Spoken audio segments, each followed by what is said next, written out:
Bueno, Uruguay vivirá este domingo un nuevo capítulo, un nuevo desafío en su lucha contra la COVID-19, las elecciones departamentales y municipales.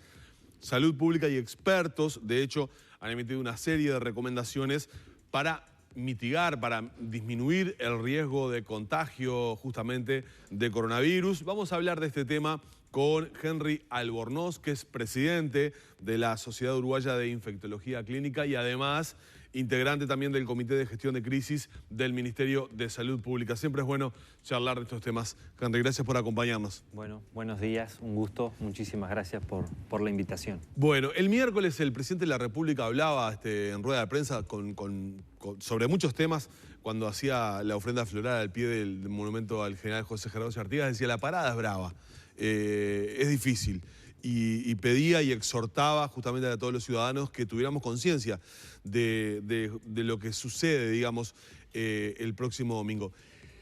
¿Cómo están viendo ustedes el tema de la llegada de mucha gente que va a venir de focos grandes, ¿no? De Buenos Aires, de Argentina particularmente, pero Buenos Aires particularmente, y sobre todo de Brasil, donde, bueno, está muy complicada la situación también. Sí, sin duda, creo que la parada es brava, es un desafío muy importante, de una sucesión de desafíos que vamos a tener que seguir enfrentando. Eso también hay que tenerlo claro. Después probablemente venga el desafío del verano y las vacaciones, los fenómenos van a seguir con progresivos desafíos, diría yo. Este es un desafío muy importante. Tiene varios componentes. Uno de los componentes, obviamente, es la llegada de personas del exterior, algunos transfronterizos muy cercanos, digamos, desde las fronteras secas, pero otros transfronterizos desde Argentina. Los dos países con situaciones bastante distintas desde el punto de vista epidemiológico respecto a Uruguay, y obviamente el riesgo de que vengan personas cursando la enfermedad o portando el virus en un estado asintomático es real, y de hecho está previsto que, bueno, los que vengan desde el exterior de Argentina tienen que venir con un test de coronavirus negativo en las 72 horas previas, y con ese test van a poder ingresar al país y van a tener que mantener la cuarentena, para la cual está recomendado que solo la rompan para ir a votar exclusivamente. Esa es una parte del problema, ¿no? Los transfronterizos de Brasil es un poco distinto porque es mucha gente que en realidad vive en la ciudad transfronteriza, claro, y va y viene todos los días. Lo que llaman los doble chapa, por ejemplo, que tienen doble nacionalidad, que están allí de un lado o del otro de la ciudad, ¿no? Exacto. Aunque también viene gente, obviamente, de la región que vive en Río Grande del Sur y que puede venir. Pero después están los otros problemas, que son, bueno, el gran movimiento interno de personas, ¿no? Se está hablando de que este fin de semana por la terminal de Tres Cruces van a pasar más de 100.000 personas probablemente. Y eso genera el otro problema, que es en lo que no deberíamos convertir a las elecciones, que es en un evento social masivo de circulación y de reunión de personas. De hecho, probablemente el acto estricto de ir a votar al circuito electoral en un contexto de bastante control, de supervisión, de mantenimiento de las distancias y de otras cosas, probablemente no sea lo de mayor riesgo. El mero hecho de ir al circuito a votar, sino el gran riesgo, me parece a mí fundamentalmente, está dado por la eventualidad de los eventos sociales o de ese contacto social que ocurre frecuentemente alrededor de estos fenómenos, ¿no? Ahora, hablamos ya de una sumatoria de cosas, ¿no? Es decir, es un evento, el de las elecciones, que genera todas situaciones de mayor riesgo. Es decir, inclusive hasta dentro de la propia ciudad de Montevideo sabemos, porque nos pasa, creo que a la gran mayoría de los montevideanos, que seguimos teniendo la credencial en el barrio en el que en el momento nos agarraron los 18 años y allá vamos a ese barrio y también estamos trasladándonos. Es decir que esa circulación realmente va a ser muy pero muy importante, sumado a todo lo que usted muy bien acaba de detallar, ¿no?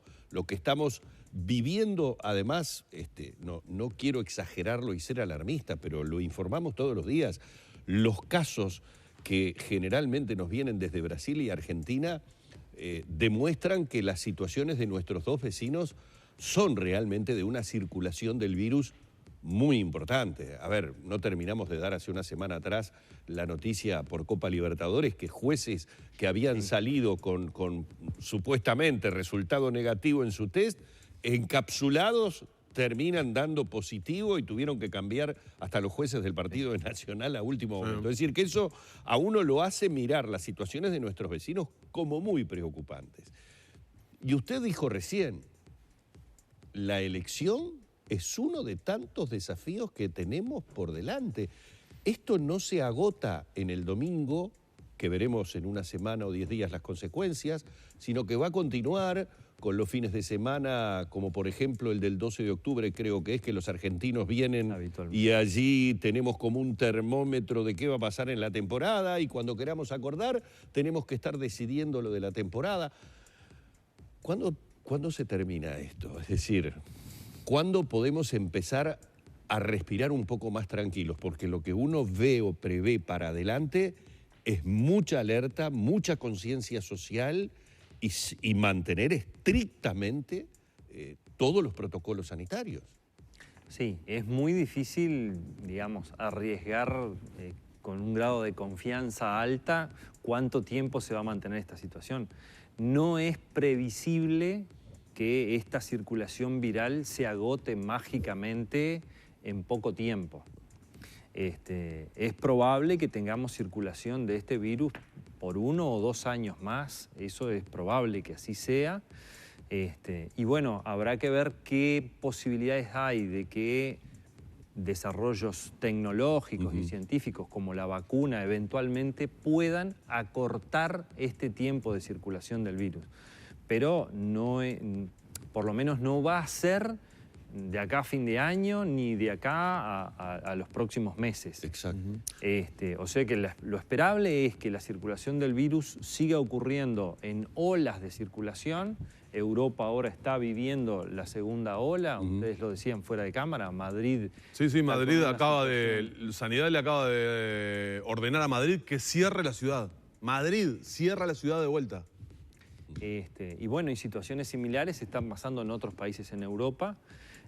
O sea que nuevas circulaciones, en olas de circulación, es previsible que ocurran. Entonces, lo que tenemos que hacer es no bajar la guardia. ¿Y ustedes observan que hay una baja de guardia?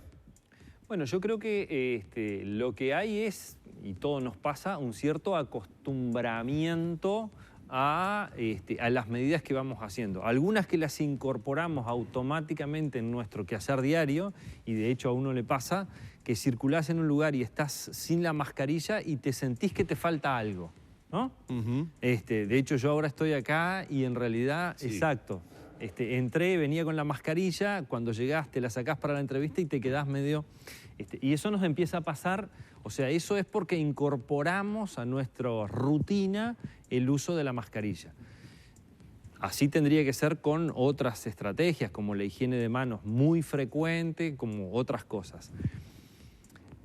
Ese acostumbramiento y esa incorporación de esas rutinas son buenas, pero también después de cierto tiempo se agotan, porque, y sobre todo en una situación de relativa estabilidad como la que vive Uruguay respecto a la circulación del virus, empieza también un desgaste de las estrategias. Le voy a poner un ejemplo bien claro. De acuerdo a los plazos que usted está manejando, que evidentemente son los que nos dicen a nivel internacional todos, que realmente aquella proyección que en algún momento hicimos, tomando septiembre como un mes mágico en el que, y que muchos no estábamos convencidos de que fuera así, nos va a depositar en pocas semanas más, en nuestras fiestas tradicionales. Y si tuvimos precauciones y si tuvimos preocupación por una noche de la nostalgia, te voglio dire 24 a la noche, 31, es decir, realmente me imagino una nueva campaña muy fuerte, las autoridades hablando de que fiestas no. ¿Y cómo hacemos? Cuando además normalmente uno se relaja hasta por la llegada de la licencia. ¿Cómo hacemos ahí? Y bueno, habrá que seguir con estas estrategias de promoción, de educación, de campañas. Y bueno, y todos tenemos que entender que en realidad, bueno, por algunos años probablemente el mundo cambió en lo que tiene que ver a estas cosas. Y bueno. Habrá que tomar las medidas sí o sí. Y sí. Yendo para al domingo concretamente y al televidente que nos está mirando, ¿qué recomendaciones se le dan justamente para el momento de concurrir al acto eleccionario? Es decir, se sacó de hecho un protocolo, hay un protocolo establecido para lo que va a ser la votación el domingo. ¿Qué le podemos recomendar al televidente que va a votar? Bueno, lo primero y más importante es que las personas que estén cursando síntomas no vayan a votar, ¿no? Fundamentalmente síntomas respiratorios, cuadros febriles, otras cosas que puedan ser una infección respiratoria, dentro de las cuales, bueno, COVID-19 es una de las posibilidades, u otros síntomas generales de infección, símil cuadro gripal, no deberían ir a concurrir porque es ir a un lugar donde vas a exponer a otras personas y a pesar del uso de mascarilla y de otras cosas, las personas con síntomas no deberían concurrir a votar.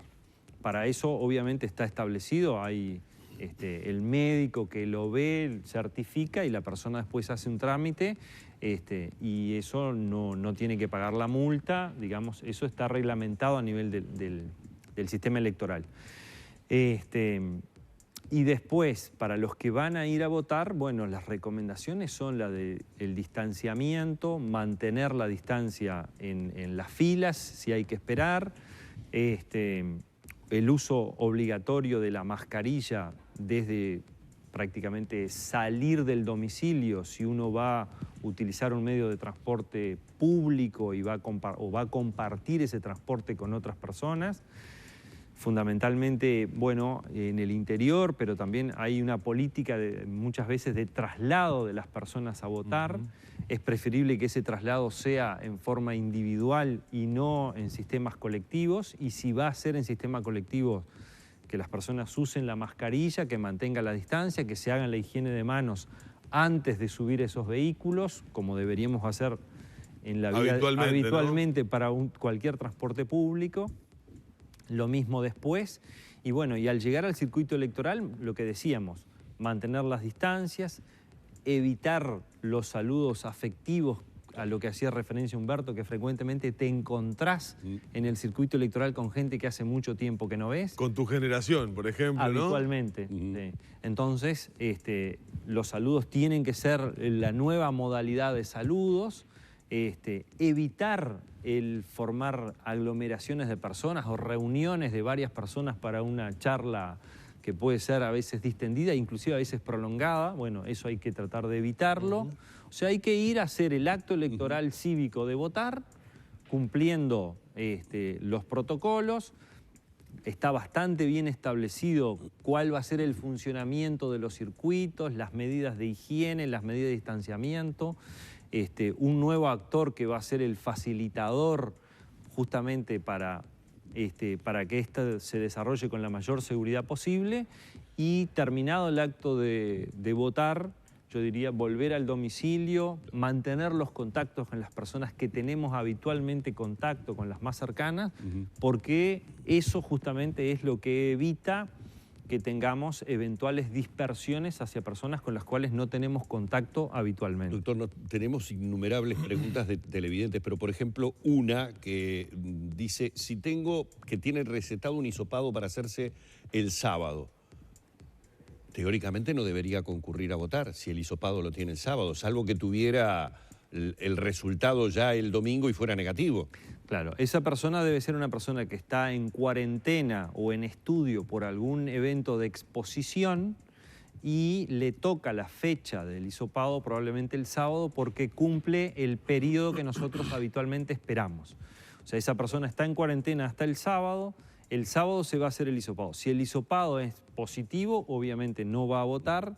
Si el hisopado es negativo, puede ir a votar, y si no tiene el resultado hasta el domingo, yo le diría que consulte a las autoridades o de salud para definir cuál es la mejor estrategia, Claro. si ir o si mantenerse en el domicilio. No tenemos más tiempo. Lamentablemente se nos acabó el tiempo. Había otro tema sobre el que le quería preguntar. Que Caso ayer Colonia, informamos, ¿no? y el Washington Post con Un nuevo... Sí. con esta situación de que el coronavirus podría haberse transformado Claro, en mutar. mucho más contagioso, mutando, y además podría ser inmune a una posible vacuna, que fue una noticia de ayer. Pero se nos ha terminado el tiempo, doctor, ha sido más que amable. Bueno, muchas gracias. Tenemos buenas excusas para invitarlo otra vez.